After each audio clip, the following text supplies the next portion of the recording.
this engine blows, we got another one. But I don't think it's gonna blow.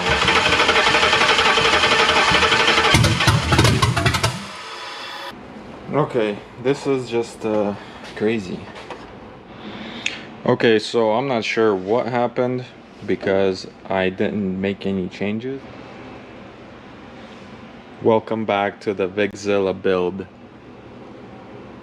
I've got a few minutes after work today to do some work on this Godzilla swap.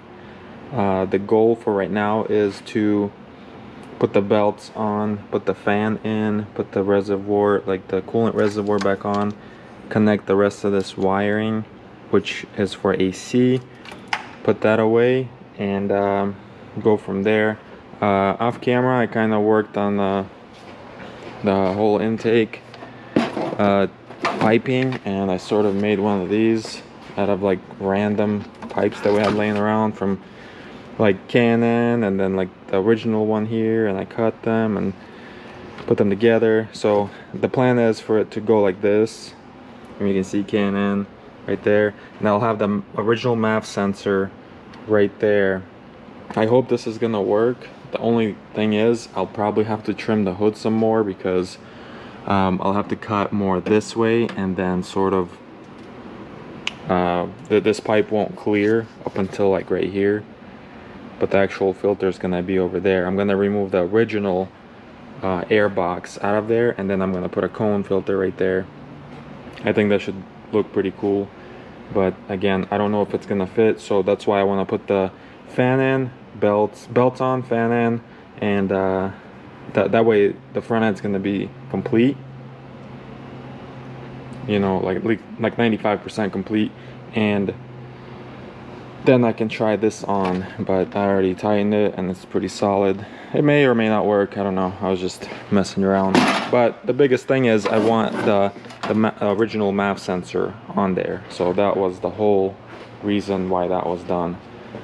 That's just used as a spacer here because the piping I have is a little bit too big, so that's just used as a spacer. Alright, so let me try to get these belts on. Hopefully I have the right belts. Let's go.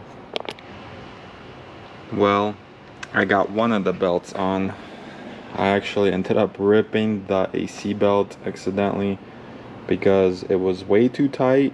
I don't know why. Maybe one of these pulleys is the wrong size or something. I'm not quite sure, but I couldn't get it onto the tensioner. It was very close, so I wanted to stretch it a little bit, and I ended up ripping it. So I'm gonna go to a parts store tomorrow and see if I can get one just a little bit longer, or just get the same one and try again. But I tried, you know, I tried different ways and I just couldn't. It's like very close, but I couldn't quite get it on the pulley. So it's all right though. That's just, that belt just runs the AC, so I'm not really worried. I can put that on later. But the other belt fit perfectly, so that's awesome.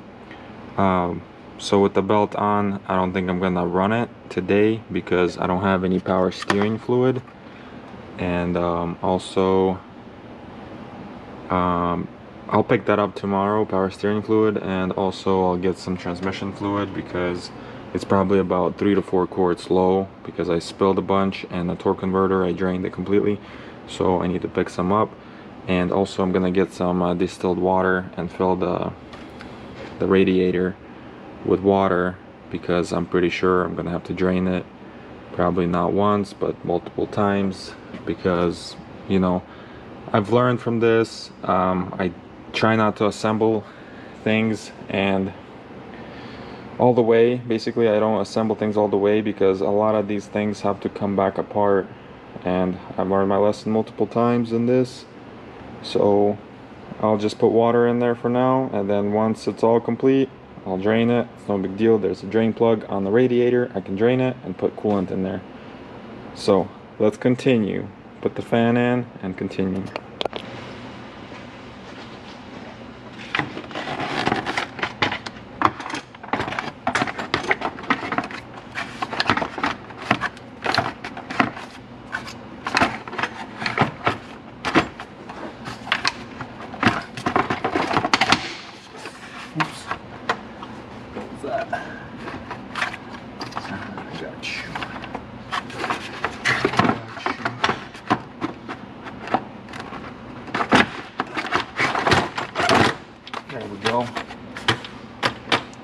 Looks like meant to be.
Yeah, so that's super close to the pulley here, but that's how it is on like some of the cars. Like I've seen this on the OEM, you know what I mean? But I may just put like some kind of zip tie somewhere just to kind of pull it back more.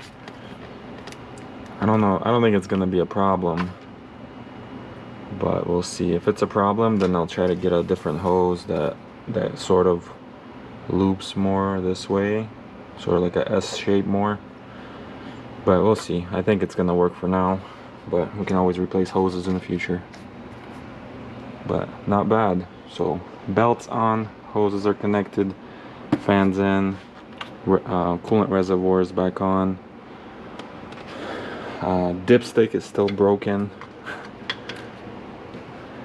and it's looking good. I've got the AC wiring connected, which I still don't have the AC belt on there because I ripped it. But I'm gonna go ahead and remove this OEM air box out of the way because that will not be used for sure. Just give me more room for a cone air filter or something like that. Either way, I'm gonna make more room that way, so let's do it.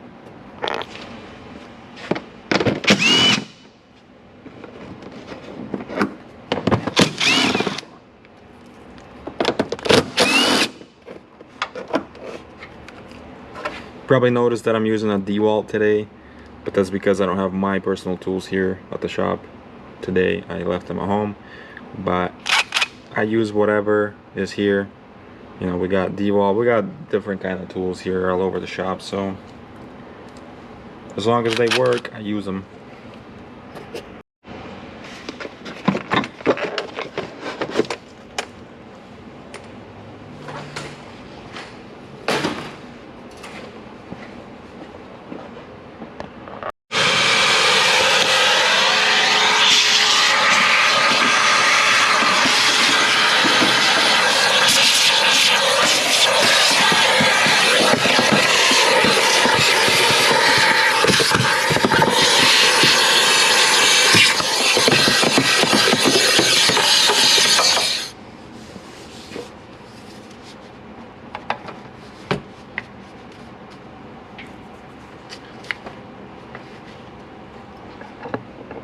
I mean, it looks funny, but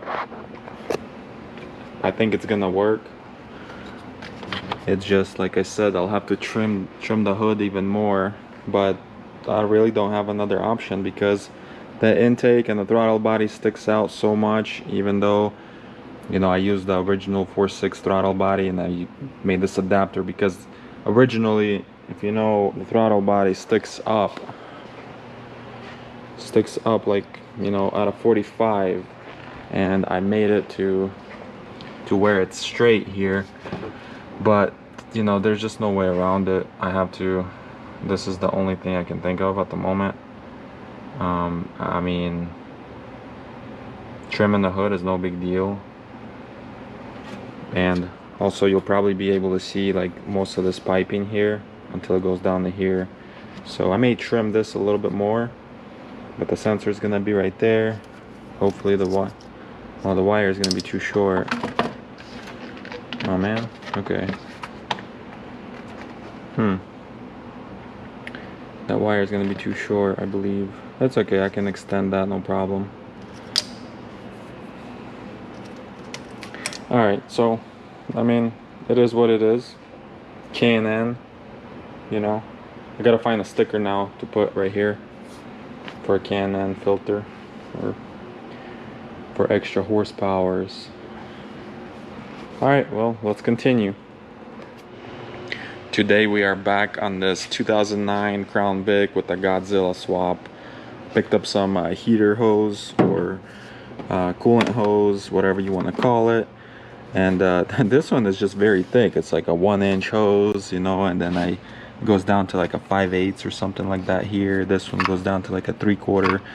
So I've got them connected. I'm gonna cut them to length, and I didn't buy the adapters because I wasn't sure which ones I need.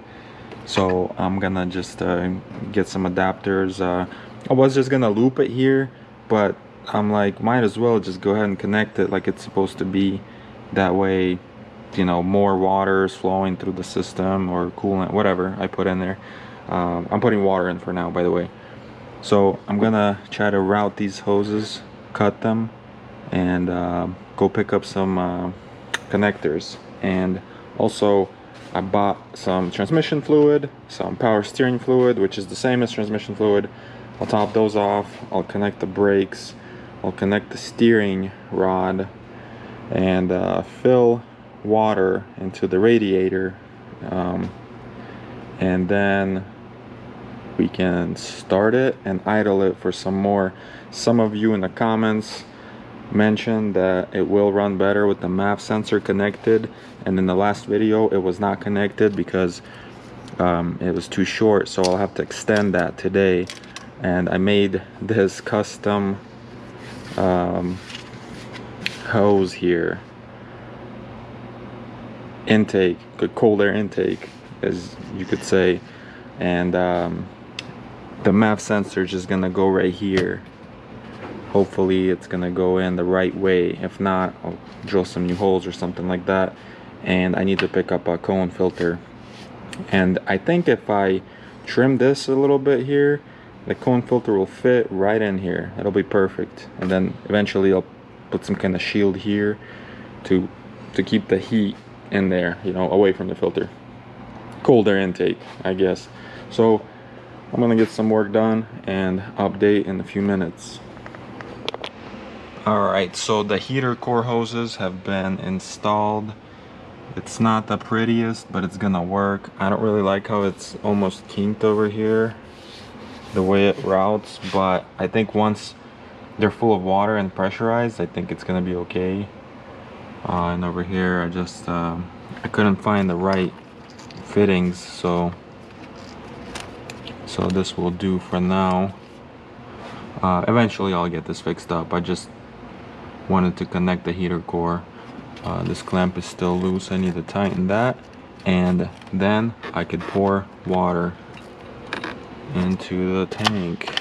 So let's do that. Does anyone know what the coolant PSI is in the cooling system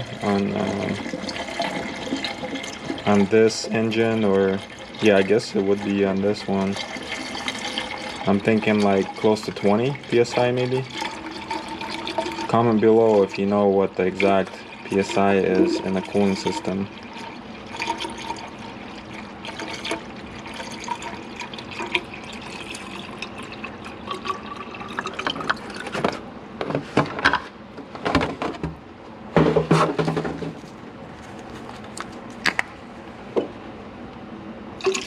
And again, I'm putting water in because I want to make sure nothing is leaking.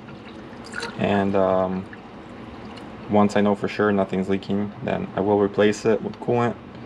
But for right now, just in case I have to take this thing apart again, draining water is, you know, cleaner than draining coolant, and that's the reason why I did that.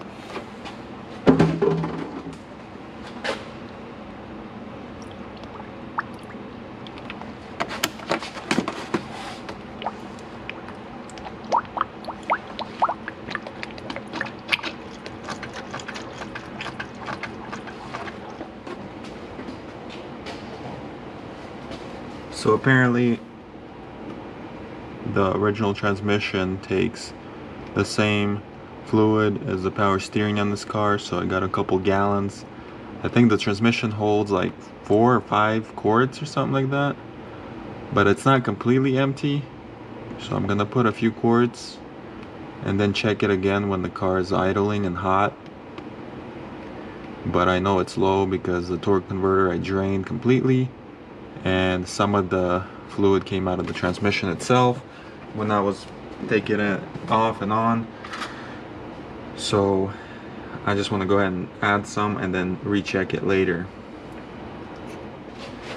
Power steering fluid slash transmission fluid. Be nice if all cars took like one fluid for everything, you know, so that way you don't have to worry about using the wrong fluid on something. You just put the same fluid in all the reservoirs. Would be nice. Would be nice. Pretty sure I put too much fluid in the transmission. I thought it was way lower, but when I checked the dipstick, it's way high now. But you know, I think you gotta idle it and check it while it's hot. So I'll check it. If it's too high, then what I'm gonna do is, I was planning to do it anyways, what I'm gonna do is completely take the pan off, drain all the fluid or whatever comes out when you take the pan off, and change the filter, because transmission was rebuilt right before I got this car, but you know, the fluid looked a little dark, so it wouldn't hurt to just go ahead and replace the filter. I mean, they're cheap, so it's kind of dumb not to replace it while you're in there. So right now what I want to do is swap the OEM 4.6 ground Vic MAP sensor onto my custom made that I made here K&N filter, cold air intake, piping, whatever you want to call it. And I was worried that the sensor might not be go in the right direction or whatever, but it looks like it will be a perfect fit because the airflow is this way, and I'll just take this off and put it right there, and so the air is gonna properly flow. I'm not sure why they have different bolts on this.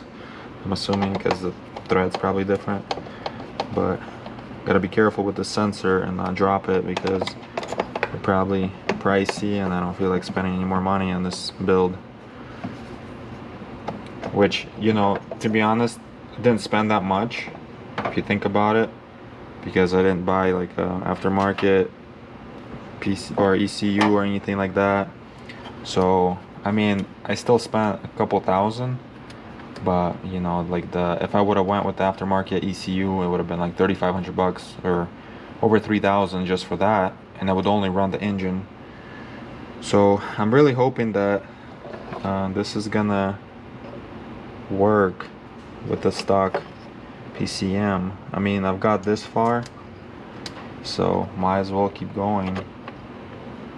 If this engine blows, we got another one, but I don't think it's gonna blow up. I mean, I'm not gonna push it at the beginning, you know, like I'm gonna take it easy with it and be gentle. That's the wrong size screwdriver. You know what? I went to O'Reilly's earlier to get some fittings for the coolant lines, the heater core lines, and I wanted to pick up a cone filter, and I totally forgot to do it. So I'll either order one online or just pick one up tomorrow or something like that.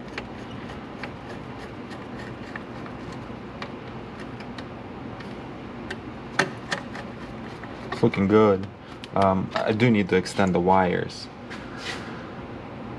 which kind of sucks, but it's, you know, only 5 wires. Big deal. 6 wires. 6 wires. Yeah, it's no big deal. I'll just chop it, extend it. I'll see what the best routing will be for it.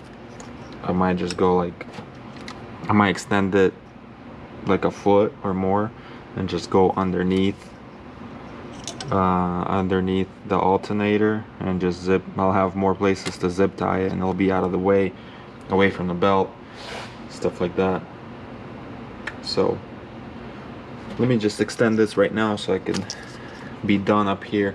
Once I extend that, all I'll have, well, I still gotta connect the brake lines and stuff, and the steering rod, which I talked about it earlier, and I'm gonna shift the body a little bit more towards the driver's side.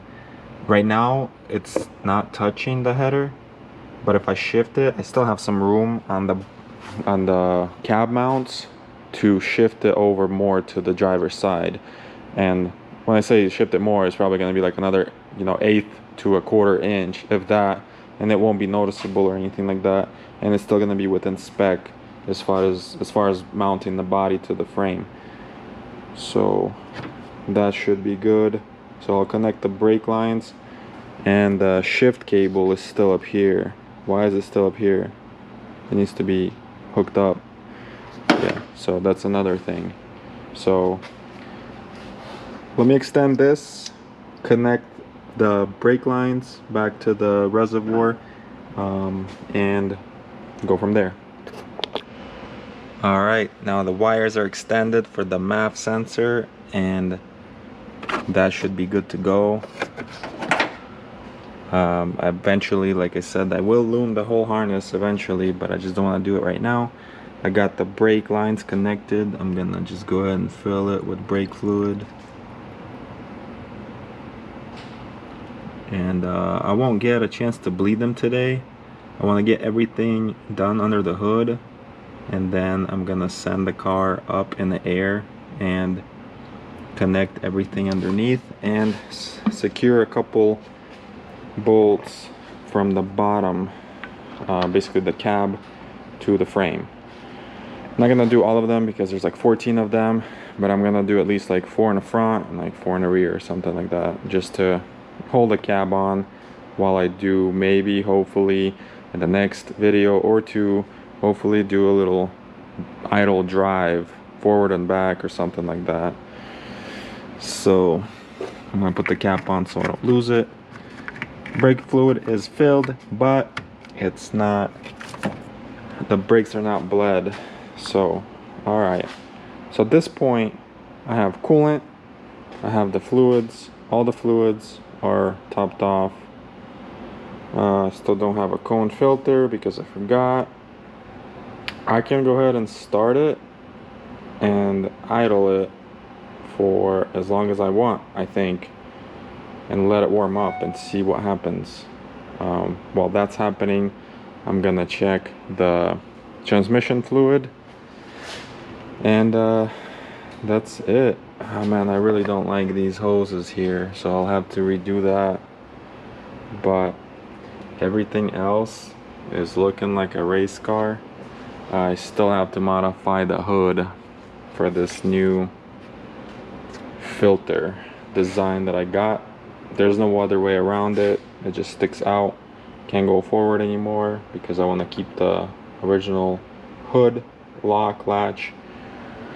But if I have to, I will. just remove that and just put some hood pins or something like that. But for right now, I think everything under the hood is done for now. So let me go ahead and start it and let it idle and see what happens. This will be interesting because it should idle better with the MAF sensor connected. I still don't have the O2 sensors connected because I don't have an exhaust. I got parts on order, but everything's like delayed or canceled or whatever, so I'm still waiting on the exhaust parts, but that'll be fun. I'm gonna build the exhaust from scratch, and I think it's gonna be a cool exit on the exhaust in the rear. I think that's gonna look really good. So let me start it up and let it idle.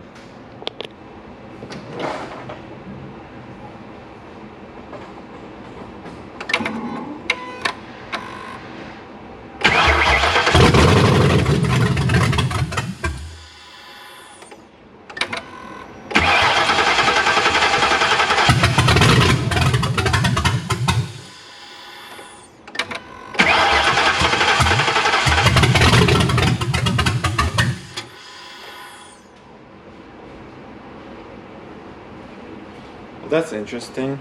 With the MAF sensor, it doesn't even want to stay running. So let me try to unplug it and see if that makes a difference. Well, we know it ran without it. So, okay, I got it unplugged. Let me try to start it again.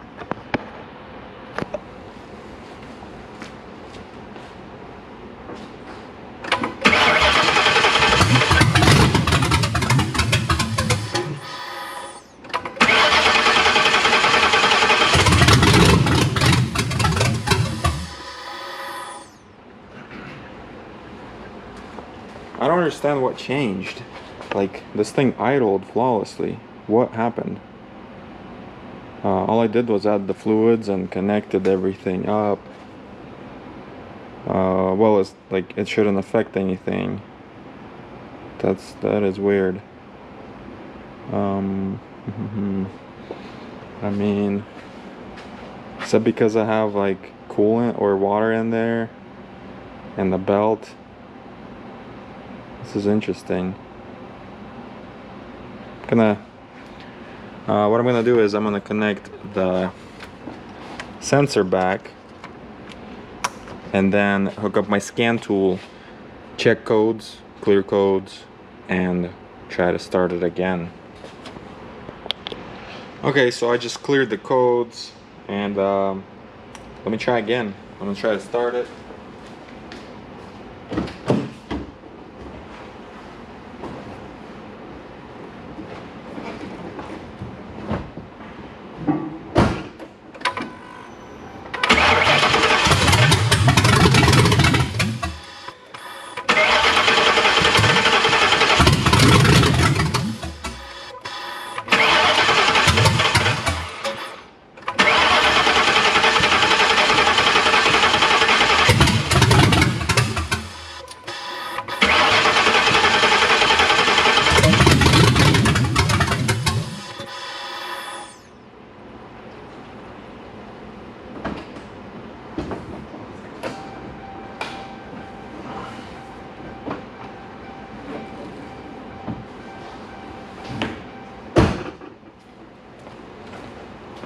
This is crazy because this thing ran. What is different now? I mean, I don't have a jump box right now because the battery is turning the starter, but maybe I always had a jump box, so let me try that.